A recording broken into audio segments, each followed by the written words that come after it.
오늘은 여호와를 경외하는 것이 답이다 라는 제목으로 말씀을 전합니다. 홈리와 비느하스라고 하는 사람이 오늘 등장하고, 홈리와 비느하스 하면 성경을 좀 잘 아는 사람들은 굉장히 저주스러운 이름입니다. 그러나 만약에 여러분이 이 시대에 홈리와 비느하스를 여러분이 여러분의 주위에서 본다면 분명히 그 사람을 금수저라고 이야기했을 것입니다. 사실 지위와 부를 상속한다는 거 모든 사람이 비난하지만 모든 사람이 소망하는 대상입니다. 자, 어차피 우리는 그것을 상속하거나 받지 못하는 어떤 하나의 환경 가운데 속하게 됩니다. 홈리와 비느하스는 그것을 상속한 사람이고, 오늘 우리의 주인공은 여러분이 예상하다시피 그것을 상속하지 못한 사람이죠. 사무엘상은 이렇게 시작을 합니다.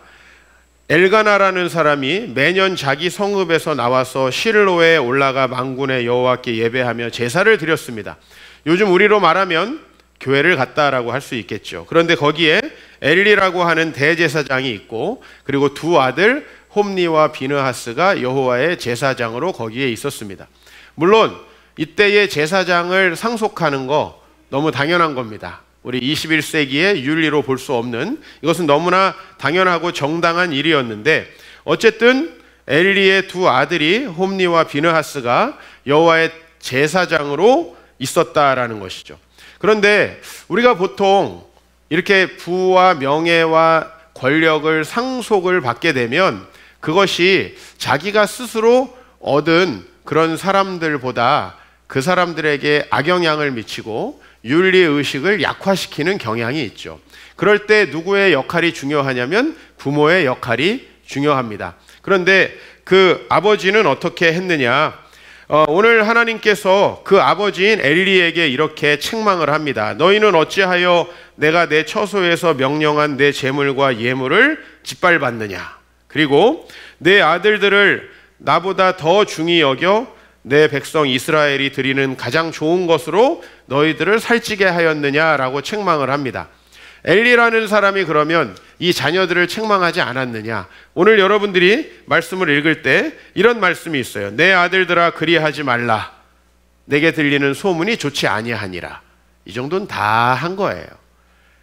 아마 엘리는 자기의 소임을 다했다고 생각했을지도 모르고, 그리고 그 아들들이 그래도 이만하면 괜찮다라고 생각했을지도 모릅니다. 그러나 이건 엄청나게 심각한 죄예요. 왜냐하면 하나님께서 오늘 여러분 말씀을 읽으셨죠. 그들을 죽이기로 뜻하셨다. 굉장히 심각한 죄라는 거예요. 그래서 이 엘리가 그 자녀들을 책망했던 것은 쉽게 말하면 그들의 행동을 교정할 수 없는, 야 그러면 안 돼, 야 그렇게 해서 되겠니? 라는 정도의 권면이었다는 것이죠.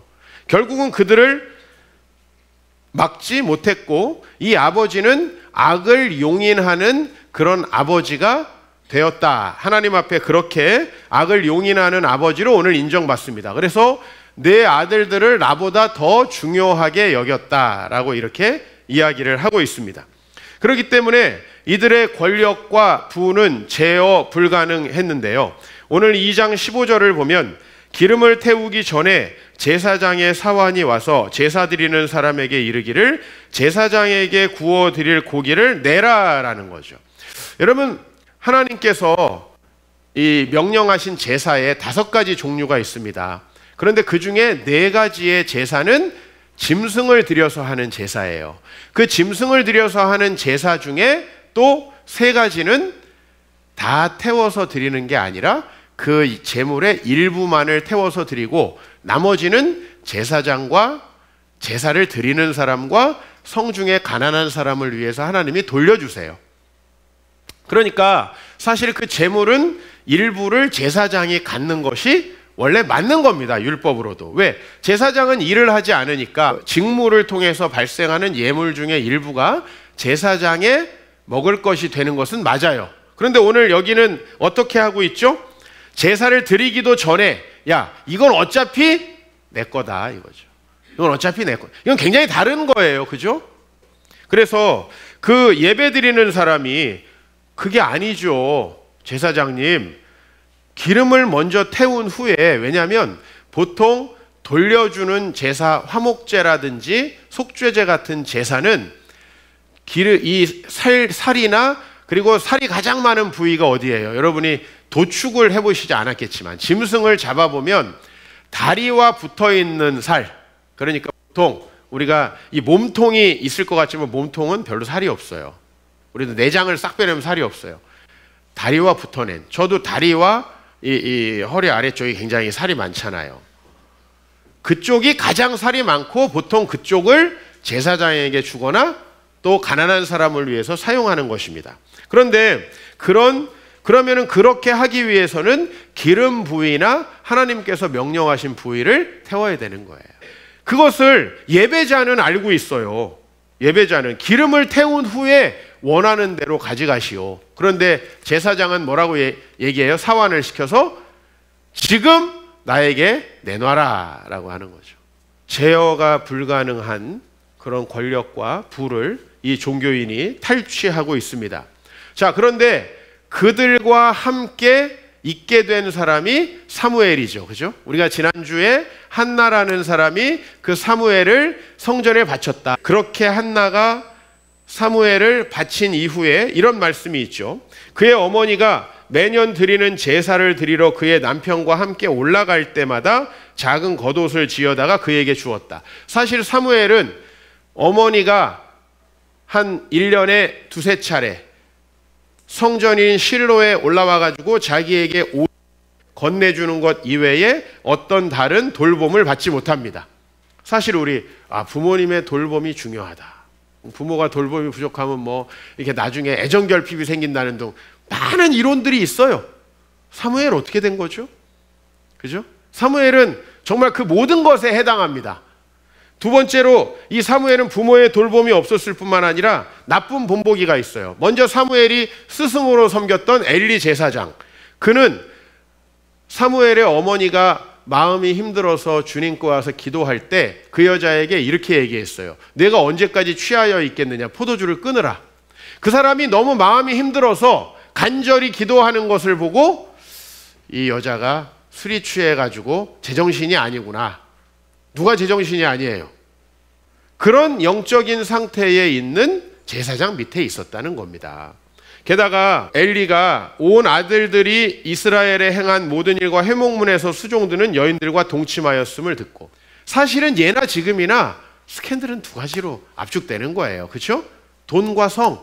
오늘 근데 이 두 가지를 다 행하고 있습니다. 그런데 이 자녀들의 상황을 잘 보지 못하는 엘리의 모습을 오늘 이 사무엘상 3장은 특유의 문학적인 기법으로 표현하는 거예요. 3장 2절 보면 엘리의 눈이 점점 어두워가서 잘 보지 못하는 그때에 라고 이야기를 하고 있어요. 자, 눈이 어두워간다는 건 좀 노안이 왔다 이렇게 볼 수 있어요. 그러나 그 표현을 가지고 우리는 이 시대를 바로 보지 못하는 눈이 어두워져 버린 선지자들의 모습, 그 아래 사무엘이 있었다는 거죠. 게다가 저는 꽤 힘들었던 일이 이거였을 거라고 생각을 해요. 사무엘상 2장에 보면은 그 재물을 탈취하는 일에 주로 누가 개입이 됐었냐면은 제사장이 아니라 제사장의 사환들이 주로 개입이 됐어요. 저도 개인적으로 제 제자들에게, 한국의 공기업에 다니는 제자들에게 그런 비리에 연루되는데 어떻게 해야 돼요? 라는 질문 여러 개 받았고요. 또 우리 여러 가지 정말 그러지 말아야 되는 학문과 또 여러 중요한 직책에서 근무하는 분들에게, 목사님 이런 관행이 있는데 이건 너무 부정적인데 이거 제가 그 일에 개입하게 됐는데 이거 어떡하죠? 라는 질문들을 받죠. 저는 그것이 당연한 거라고 생각해요. 왜? 우리가 만나는 수많은 사람들이 다 하나님을 경외하고 정직한 것은 불가능한 거고요. 사실은 우리가 만나는 사람 대부분이 죄인이고 실제로 자기의 이익이 개입된 부분에 있어서는 상당 정도의 부정한 관행들을 가지고 있다라는 거, 제가 사회를 경험해 보니까 어느 분야나 그런 문제들이 있더라고요. 사무엘도 마찬가지였을 거예요. 적어도 사무엘은 엘리와 홈니와 비느하스라는 이 제사장들이 하는 이 악한 관행에 대해서 침묵할 수밖에 없었다는 거죠. 그리고 때로는 그 일에 관여했을지도 모릅니다. 성경에는 안 나와요. 여기 그냥 제사장의 사환이 이렇게 했다라고만 나오는데 아마 사무엘도 본인의 양심에 거리끼는 일들도 때로는 있었을 것입니다. 그러나 여러분, 우리는 알고 있죠. 사무엘이 어떻게 됐죠? 부모의 돌봄도 없었고 자기를 가르치는 좋은 스승도 없었음에도 불구하고 이스라엘 최고의 영적 지도자 중에 한 사람이 됩니다. 모세 이후에, 여호수아 이후에 단연 최고라고 하면 우리는 사무엘이라고 하는 사람이 이스라엘의 최고의 지도자고, 그 사람이 사울과 다윗을 뽑아서 결국은 다윗을 통해서 이스라엘의 역사에 기초를 놓은 사람이라는 걸 알게 됩니다. 어떻게 과연 사무엘은 그렇게 되었느냐? 우리가 그 부분에 집중하는 것이죠. 우리가 어떻게 하는 것이 답이냐 하는 것이죠. 하나님은 사무엘을 높이십니다. 사무엘상 3장 19절 20절에 보면 사무엘이 자라매 그 과정 속에서 여호와께서 그와 함께 하셨고 그의 말이 하나도 땅에 떨어지지 않게 하셨다는 거예요. 그래서 좀 시간이 지났을 때는 단에서 브엘세바까지 온 이스라엘이 엘리와 홈리와 비느하스가 이스라엘의 영적 지도자예요. 명목상으로는. 그런데 실제로 영향을 미치고 있는 사람은 누구예요? 사무엘이 실제로 홈리와 비느하스가 죽고 이스라엘의 지도자로서 등장하는 건 7장이에요. 7장. 그럼 한번 우리 생각해 봐요. 홈리와 비느하스는 날마다 성과 돈의 스캔들을 일으키면서도 지도자의 자리를 물려받아 굳건히 하고 있는데, 사무엘은 하나님을 신실하게 섬기는데도 항상 주목받지 못하는 위치에 있었을 거예요. 적어도 30년, 40년 동안 그랬을 거예요. 여러분, 우리가 왜 우리의 행동을 잘 바꾸지 않냐면요, 여러분, 하루 이틀 기도 안 한다고 우리 삶에 문제가 생겨요? 솔직히 여러분이 직장에 가서 한두 번 불의한 관행에 동참했다고 해서 하나님이 심판하시던가요?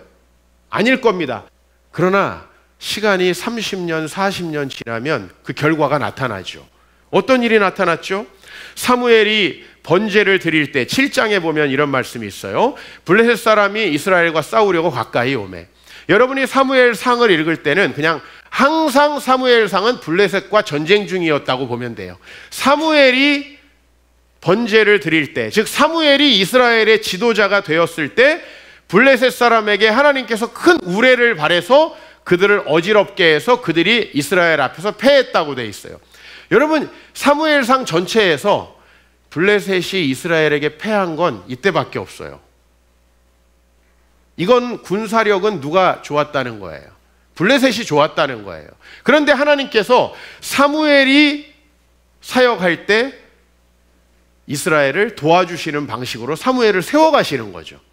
아, 사무엘이 뭔가 지도자가 되면 그의 말도 옳지만 하나님께서 그를 도와주시는구나. 근데 이거 잘 보셔야 돼요. 악한 일을 해도 하루 이틀 10년 20년 홈리와 비느하스는 괜찮았다는 사실이에요. 그러나 그게 시간이 많이 지났을 때 하나님은 사무엘에게는 전쟁에 승리하게 하셨지만 또 다른 전쟁, 이 사무엘의 전쟁 말고 그 이전의 전쟁, 우리 4장으로 가보면 하나님의 궤는 빼앗겼고 엘리의 두 아들 홈리와 비느하스가 죽임을 당했다. 이미 여러분 이 본문을 잘 알고 계시는 분들이 있을 거예요. 홈리와 비느하스는 언제 어떻게 죽게 되냐면 블레셋과의 전쟁에서 패배하니까 하나님의 법궤를 가지고 나가면 승리할 거라는 백성들의 청원이 있었어요. 그래서 이 백성들의 청원을 따라서 궤를 가지고 전쟁에 나갔다가 죽임을 당하게 됩니다. 그리고 그 아버지는요, 그 죽었다는 소식을 듣고 의자에서 뒤로 쓰러져서 목이 부러져 죽었다는 거예요. 여러분, 하나님은 몇십 년에 걸쳐서 지도자를 교체하시는 거예요. 하루아침에 바뀌는 게 아니에요. 오늘 여기서 우리가 똑같이 예배하고 있지만 우리의 몇십 년 후는 다를지도 모릅니다.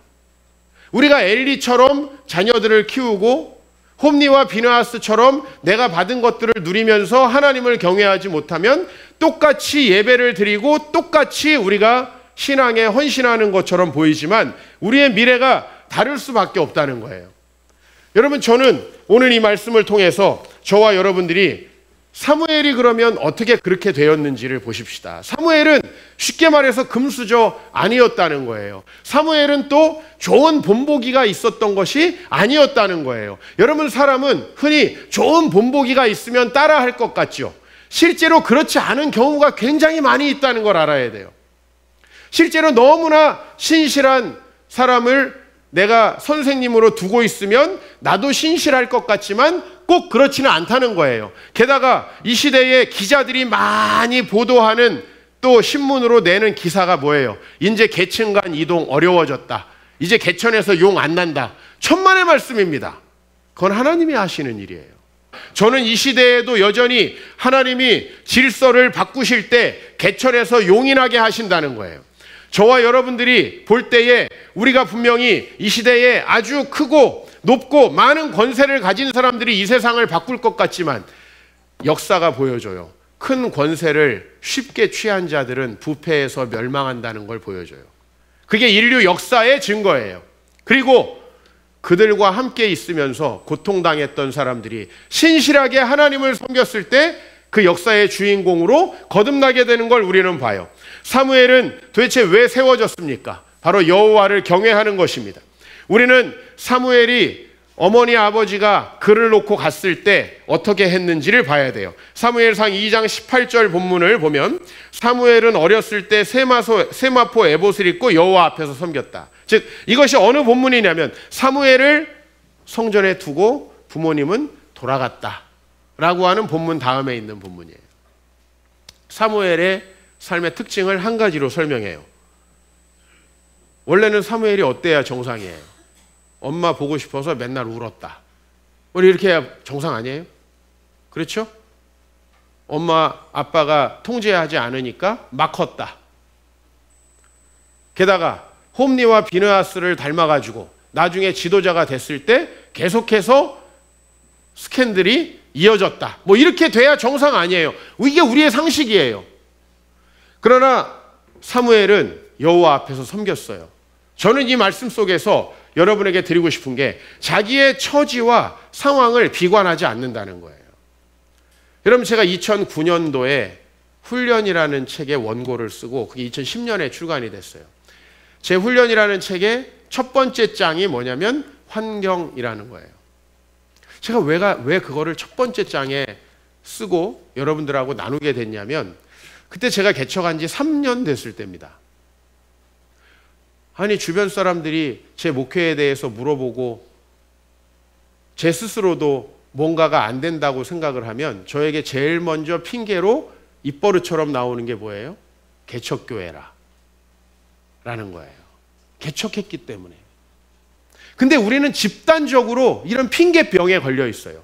이 시대가 어렵다는 거 다 알고요. 사실 이 시대가 어려운 게 아니라 저는 저보다 선배들 기성세대에 물어보면 그때도 어려웠더라고요. 지금 청년도 어렵고 저희도 어려웠고 저희보다 나이 많은 사람도 어려웠고 그 다음에 6.25 세대는 더 어려웠겠죠. 사실 안 살아봐서 내가 모르지만 세상의 상황과 처지를 핑계해서 핑계대지 못할 만한 상황은 없어요. 그렇죠? 왜 하필 항상 여러분이 들어갔을 때 회사는 어렵죠? 왜 항상 여러분이 만나는 상사는 그렇게 돌 플러스 아이죠? 왜 항상 내가 군대 가면 최고로 안 좋은 관행들이 새로 시작되죠? 여러분 우리는 항상 그렇게 사고하는 것이 버릇이 돼 있어요. 왜냐하면 여러분은 여러분을 보호하고 싶기 때문에. 그런데 오늘 이 사무엘을 보세요. 2장 26절에 보면 아이 사무엘이 점점 자라는데 여호와와 사람들에게 은총을 더욱 받아요. 여러분 사람이 뭔가 어려운 일이 닥쳤을 때 그래도 제가 열심히 기도하고 해볼게요 목사님 이렇게 얘기해야 은총이 넘치고 그 사람을 도와주고 싶지. 이것 때문에 안 돼요. 와이프 때문에 안 돼요. 남편 때문에 안 돼요. 그러시군요. 기도할게요 라고 하지만 마음속으로는 지쳐요. 지쳐. 그리고 왠지 그분은 잘 안 될 것 같은 느낌이 마음속에 계속 들어요. 왜 하나님께 드리지 못합니까? 시간이 없고 제가 직장 처음 다녀가지고 돈이 없고.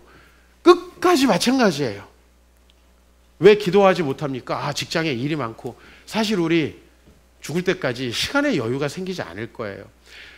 저는 저에게도 많은 핑계거리가 있었지만 한번 여러분에게 말씀드리는 거예요. 제가 그런 핑계를 대면서 살아가면 제가 여러분에게 어떤 사람처럼 보이겠어요? 마찬가지로 우리의 처지가 비관적인 거 사실이에요. 오죽하면 청년들이 M4 세대라고 하겠습니까? 그렇죠? 그러나 여러분, 사회의 문제를 해결하는 것은 항상 여러분, 이제 우리는 구조가 해결돼야 된다라고 얘기하는데, 이 사회 어느 사회도 구조가 바뀌기 전에 사람이 바뀌었다는 걸 알아야 돼요. 구조가 바뀌려면 그 구조를 뛰어넘는 사람이 있어야 되는 거예요. 우리는 하나님의 언약 백성이에요. 우리가 하나님께 돌아가면 바뀔 것이라고 봐요. 사무엘 이렇게 얘기하는 거예요. 그러면 괜히 비관적이었던 내 마음도 바뀌는 거예요. 그리고 아까 뭐라 그랬죠? 사무엘의 그 말이 하나도 땅에 떨어지지 않게 하셨다. 하나님이 그 사람을 통해서 일하시는 것입니다. 사무엘의 그 심리, 사무엘의 이 믿음을 보여주는 말씀이 그 다음에 있어요.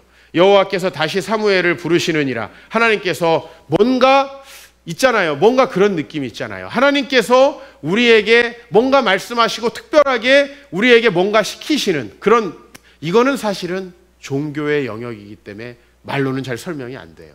우리 그런 느낌을 받을 때가 있어요. 이런 성령의 감동을 받을 때가 있어요. 근데 사무엘은 엘리에게 가요. 혹시 제사장님, 저에게 뭐 시키실 일 있지 않으셨어요? 혹시 저에게 말씀하고 싶은 거 있지 않으셨어요? 라고 이야기하는 거죠. 저는 여기에서 뭘 보냐면, 사실 엘리는 누가 봐도 존경받지 못할 만한 제사장이에요. 그렇죠? 그럼에도 불구하고 사무엘은 그에게 순종하고 있다는 거예요. 왜? 엘리가 아마 행동은 그렇게 했어도 말은 바르게 했을 겁니다. 그렇죠? 말은 바르게 했을 거예요. 그럼 우린 보통 어때요? 말이 바라도 그 사람이 행실이 별로면 너나 잘해라 라고 얘기하기 쉽죠. 이렇게 시니컬해지기 쉽단 말이에요. 지금 우리 한국의 젊은 세대가 딱 그렇죠. 기성세대가 뭐 하면 너나 잘해라. 그런 식의 시니컬한 조롱에 아주 익숙해 있어요.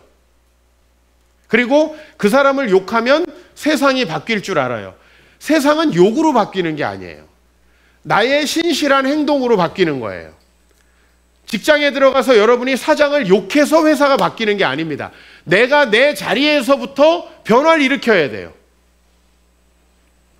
오늘 여기 봤을 때 이 사무엘은 엘리를 존중합니다. 그리고 나아가 나중에 어떻게 하죠? 이 사무엘이 하나님께서 다시 그를 부를 때, 주여 내가 여기 있나이다. 말씀하옵소서. 주의 종이 듣겠나이다. 사무엘은요, 하나님이 말씀하시는 걸 듣는 거예요. 그런데 참 어려운 게 뭐냐면, 우리요, 이 사람이 많이 이렇게 모여 있을 때 예배 드리는 건 참 쉬워요. 왜? 아, 여긴 다 나오는 거구나. 나도 나와야겠네. 이런 생각이 들죠. 근데 소수가 예배하고 사람들이 잘 예배하지 않는 곳에서 나 혼자 예배하고, 사람들이 다 헌신하고 봉사하러 갈 때 그 일을 하긴 쉽지만, 사람들이 봉사하고 헌신하지 않는 그 일을 혼자 할 때 참 외롭고, 이거 나만 손해보는 거 아닌가, 나만 바보 아닌가라는 생각이 듭니다. 사무엘은 아무도 그때 하나님께 예배하지 않고, 심지어는 제사장들마저도 하나님께 예배하지 않는 그때에 하나님께 나아가잖아요. 하나님께 예배하잖아요. 이게 사무엘의 힘이라는 거예요. 사람은 주변 사람의 영향을 받지 않기가 되게 어렵거든요. 그죠? 주변 사람들의 영성이 깔아앉으면 아유, 나도 그래도 되나 보다. 주변 사람들이 기도에 안 나오면 슬슬 눈치 봐서 나도 안 나와도 되나 보다. 이렇게 생각해요. 나만 뭔가 성실하게 섬긴다는 게 그렇게 쉽지가 않아요. 우리 그런 시대에 살고 있어요. 사실. 그리고 내가 열심히 하지 않는 이유를 대려면 얼마든지 될 수 있어. 엘리, 홈리, 비느하스, 이해한다. 그렇죠? 이해한다. 지금 한국에 수많은 사람들이 가난한 성도가 되어 있어요. 왜 그러냐면 목사가 이래가지고 상처받아서. 맞습니다. 그 중에 하나로 저도 아마 많은 사람에게 상처를 모르긴 몰라도 줬을 거예요. 그러나 우리가 누구에게 상처받아서 만약에 교회를 안 나간다고 하면, 우리 목사들이 성도에게 상처받아서 목회 안 한다고 하면 여러분 어떻게 생각하시겠어요? 목사들도 상처 많이 받거든요. 우리는 그걸 핑계대지 말고요, 나나 여러분이나 하나님께 할 도리를 신실하게 해야 된다는 거예요. 그래서 나중에 사무엘은 자기만 그렇게 신실하게 섬긴 게 아니라 사무엘상 7장 3절에 보면은 사무엘이 이스라엘 온 족속에게 말하여 이르되 만일 너희가 전심으로 여호와께 돌아오려거든 이방신들과 아스다롯을 너희 중에 제거하고 너희 마음을 여호와께로 향하여 그만을 섬기라. 사무엘의 이 말은 진실하죠. 다른 사람들에게 이제 말씀을 전할 수 있는 위치가 되었을 때 그는 본격적으로 다른 사람들을 설득하기 시작합니다. 그런데 이 모든 것의 기초에 뭐가 있냐면 3절이 있어요. 내가 여기 있나니 여호와 앞과 그의 기름 부음을 받은 자 앞에서 내게 대하여 증언하라. 내가 누구의 소를 빼앗았느냐, 누구의 나귀를 빼앗았느냐, 누구를 속였느냐, 누구를 압제했느냐, 내 눈을 흐리게 하는 뇌물을 누구의 손에서 받았느냐. 그리하였으면 내가 그것을 너에게 갚으리라. 여러분, 다른 사람에게 영향을 미치려면요, 정직해야 돼요. 정직하게 주일 성수해야 나도 다른 사람들에게 정직하게 주일 성수하라고 말할 수 있어요. 그렇죠? 내가 정직하게 말씀 연구를 하고 설교를 해야 나도 다른 목사님들에게 당신들 정직하게 해라. 나는 목사님들에게 많이 하는 얘기가 뭐냐면 말씀 연구를 많이 안 하고 설교 잘하게 해달라고 기도하지 말라는 거예요. 여러분, 하나님 앞에 이왕이면 예물을 드릴 때 11조 할 때 정직하게 하세요. 그거 뭐 이리 빼고 저리 빼고, 제가 모르긴 몰라도 우리 교회 성도님들 3분의 1 정도는 11조를 안 하거나 정직하지 않게 해요. 여러분, 왜 우리 그렇게 합니까? 그거 얼마나 된다고? 그렇게 해서 다른 사람에게 우리 정직하게 하나님을 섬기자, 우리 자녀들에게 야, 너 용돈 10,000원이지 정직하게 하나님 앞에 11조 해라, 우리 이렇게 가르칠 수 있나요? 그럴 수 없는 거예요. 내가 정직해야 내가 그것으로 하나님 앞에 정직하게 이야기할 수 있는 거예요. 사무엘의 말이 왜 땅에 떨어지지 않았는가 한번 보세요. 엘리는 자녀들에게 야, 그러지 마라 하면서도 자녀들 책망하지 못해요. 그죠? 근데 사무엘은 정직합니다. 엘리의 말을 누가 듣겠습니까? 그렇죠?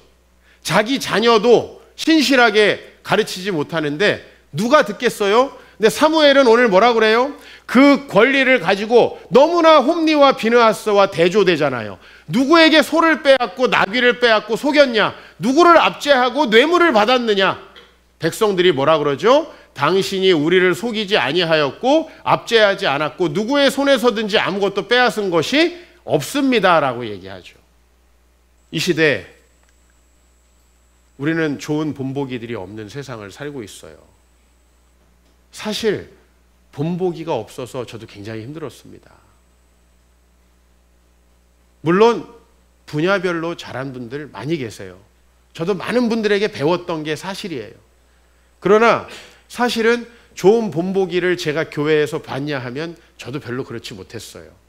여러분들에게 제가 좋은 본보기가 될 수 있을지도 자신이 없어요. 그러나 제가 여러분에게 말씀드리고 싶어요. 우리가 본보기 때문에 본보기가 없어서 열심히 안 한다고 핑계대면 우리까지 망가져요.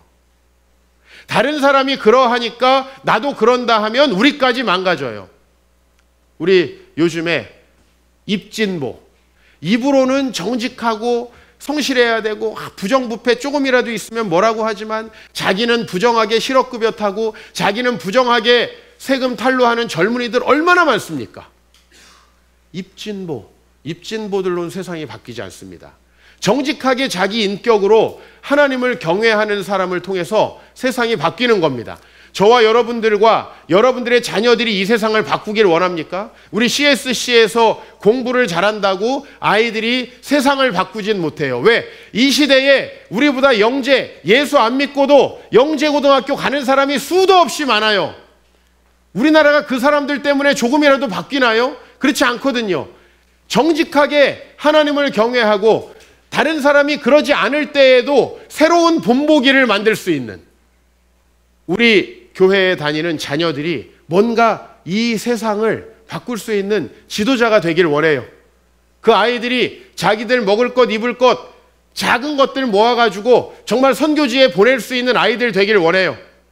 조금 더 많은 것들 먹고 조금 더 편하려고 많은 물질을 허비하는 자들이 아니라 정말 이 시대에서 조금 달라 보이고 뭔가 부족해 보이는 사람일지 모르지만 세상을 바꾸는 지도자 되길 원해요.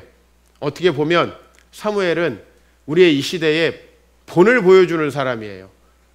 우리 많은 젊은이들이 기성세대 배울 거 없다고 이야기를 합니다. 싹 바뀌어야 된다고 얘기합니다. 그게 맞을지 모르겠지만 기성세대가 바뀌기 위해서는 누가 있어야 되느냐? 그들을 윤리적으로, 그들을 정말 영적으로 대체할 수 있는 참된 사람들이 나와야지 그들을 욕해서 바꾼다고 해서 세상이 바뀌진 않는다는 걸 기억하셔야 돼요. 사랑하는 성도 여러분, 부모의 돌봄이 있다고 해서 아이들이 잘 됩니까? 이 세상의 아이들 대부분 부모의 돌봄을 받고 자랐지만 사람 구실 못하는 사람 너무 많습니다. 특별히 이 강남에 과잉 보호받고 자라는 아이들 중에 사람 된 사람 그렇게 많지 않아요. 강남에서 17년 사역한 제가 말씀드리는 거예요.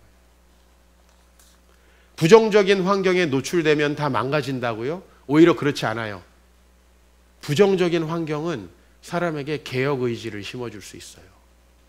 부정적이기 때문에 내가 하나님 앞에서 이것을 변화시켜 봐야겠다라고 하는 그런 개혁 의지가 있을 수 있어요. 그래서 우리가 열등한 조건에 있고 부족해도 하나님은 사무엘 시대 때 블레셋과의 전쟁을 통해서 지도자를 바꾸시죠. 기존의 지도자를 변화시키시죠. 환경을 불평하지 않았으면 좋겠습니다. 사실 저도 쉽지 않은 환경에서 자랐고 여러분들 이 시대 자체가 힘들다는 거 너무 잘 압니다. 지금 청년들 얼마나 힘들어요. 그죠? 최고의 스펙을 갖고 해도 100대 기업에 취직하기도 어렵대요. 4대 기업이 아니라 100대 기업에도 참 어려운 시대를 살고 있는 거 맞아요. 그죠? 얼마나 공정하지 않게 됐어요. 그래도 과거에는 공부 좀 하면 아유 그래도 참 똑똑하구나. 신랑감으로서 대우받았어요. 요새는 공부를 했건 안 했건 초등학교를 나왔건 빌딩이 있어야 돼요. 이런 시대에 우리가 살고 있어요. 맞아요. 저도 알고 있고 난 결혼한 게 기적이라고 생각하고 있어요. 우리 목회자분들 얼마나 결혼하기 힘든지 몰라요. 권사님들이 딱 상황을 알잖아. 목회자랑은 절대 안 된다. 어려운 상황에 살고 있는 거 맞습니다. 우리 후배 목사님들 정말 저는 긍휼한 마음이 있습니다. 내일부터 미국에 가는데 한인교회요. 정말 저는 하나님이 한인교회로는 절 안 부르셨으면 좋겠어요. 얼마나 한인교회에 다니는 성도들이 외국에서 외롭고 상처받고 아픈지 아세요? 그분들을 목회하는 여기가 100배 1000배 좋아요. 저는 어떤 마음 가지고 가냐면 그곳에도 정말 하나님 나라가 임하기를 소망하는 마음으로 가려고 해요. 여러분 상황이 어렵습니다. 저도 어려운 상황 속에서 했고 제가 목회를 개척하려고 시작할 때 예전에도 한번 말씀드렸지만 우리 선배 목사님이 했던 얘기 난 너무 여러 가지가 비수처럼 꽂혀서 기억이 나는데 한 분이 그렇게 얘기를 해요. 옛날에는 인물이 좋거나 돈이 많거나 똑똑하거나 하나만 하면 개척이 됐었는데 요새는 세 개가 다 있어도 개척이 안 된대요. 나는 다 안 되는데 야 이거 어떡하라는 얘긴가. 오어도 아니고 엔드여도 이게 안 된다는 거예요. 목회가. 지금은 거기다가 뭐 성령이 오셔도 안 된다는 얘기까지 붙었어. 지금 성령이 오셔도 안 된다. 성령이 오셔도 개척은 안 된다. 정말 힘든 시대인 것 같아요. 그러나 우리 집단적으로 여호와를 경외하는 게 답이에요. 상황이 어떤가 하는 것을 우리 먼저 보지 말고 내가 정말 여호와를 경외하고 있는가를 먼저 봤으면 좋겠어요. 하나님은 언제든지 내 형편과 처지를 바꾸실 수 있는 분이라고 저는 믿어요. 제가 준비만 된다면 돈 없어도 아무것도 없어도 저는 하나님이 저를 사용하실 거라고 믿어요.